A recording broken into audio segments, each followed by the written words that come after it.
بسم الله والصلاة والسلام على رسول الله.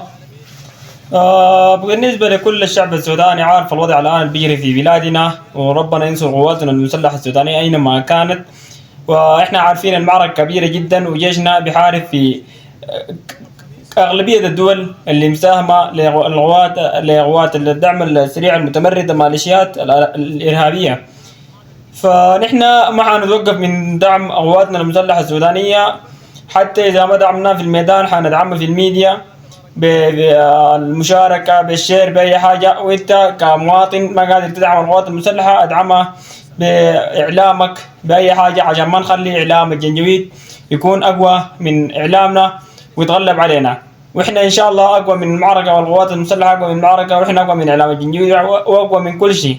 إذا أنت أول مرة بتشوفنا هنا يرجو الاشتراك معنا أو دعم قواتك المسلحة، وإذا مشترك معنا ادعمنا باللايك وبالشير، وإن شاء الله نكون واقفين مع قواتنا المسلحة السودانية في معركة الكرامة لتحرير السودان بإذن الله تعالى من المرتزقة ومن الخونة ومن العملاء بإذن الله تعالى. وإحنا إن شاء الله منتظرين بفضل الله. وإحنا المعركة دي بإذن الله تعالى عارفين اللي وراها منو، وعارفين هدفها منو، هو تدمير السودان، لكن بإذن الله تعالى منتصرين. وفي ختام الفيديو نقول لك ما تنسانا في الاشتراك وفي الشير، والسلام عليكم ورحمة